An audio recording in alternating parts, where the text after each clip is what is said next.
Yeah, hindi lahat ng kayamanan nasa presyo ng motor. Minsan, nasa kwento ng rider. Galing sa wala, ngayon may direksyon. Pawis ang puhunan, hindi koneksyon. Kada ikot ng gulong, may bagong misyon. Bawat kilometro, inuukit ang panahon. Hindi ako bumibiyahe para lang makita. Bumibiyahe ako para may mabago sa pamilya. Gasolina man ang nauubos sa tangke. Pag-asa naman ang laging napupuno sa dibdib. Sabi nila, maliit lang yan, ordinaryo. Pero di nila alam, dito nagsimulang pangarap ko. Hindi sukatan ng bag sa harap, ang tunay na halaga nasa pusong lumalaban.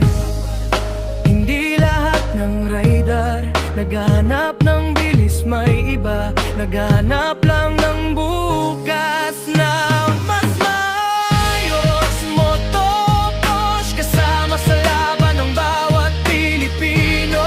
Hindi lang motor, kundi tulay sa pangarap na totoo.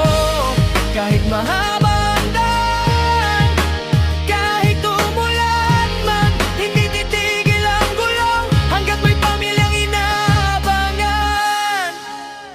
may mga sugat na hindi kita sa katawan, pero bawat biyahe unti-unting gumagaling ang isipan. Pagod sa trabaho, overtime sa gabi, pero pag uwi, yakap ng pamilya ang tunay na trophy. Hindi kailangang pinakamahalang dala kung ang puso mo'y hindi sumusuko sa laban. Ang tunay na rider, hindi nagyayabang, tahimik lang pero siguradong umaangat. Bawat gas-gas, may kwento bawat ulan, may leksyon bawat pagdang may dahilan. Kapag nadapa, bangon kapag nasiraan, ayusin kapag pinagtawanan. Ngumiti dahil ang destinasyon hindi para sa mga sumuko. Motokosh, hindi lang pangalan, simbolo ng bawat manggagawang lumalaban. Mula umaga hanggang gabi, kasama sa bawat biyahe.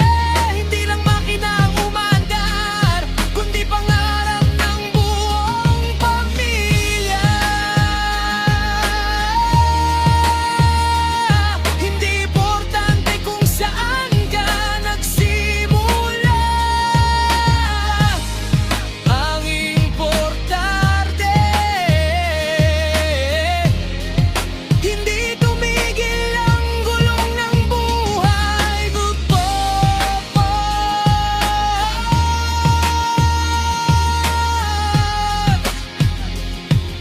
Hindi lang motor, kasama sa pag-abot ng pangarap.